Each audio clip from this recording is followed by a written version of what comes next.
Ang diwa ng bayanihan lumaganap sa mga panayan. Magsasakay nagsama-sama, pinasibol ang pag-asa. Ang Luzon at ang Bisaya, pati na nasa Mindanao. Dilinang ang mga lupa, pinagyaman bawat araw. Kaban-kaban na karagdagan ay napantay sa sakahan.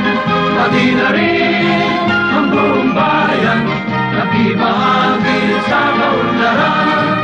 Paunlarin natin ang palayan sa mapabagong paraan.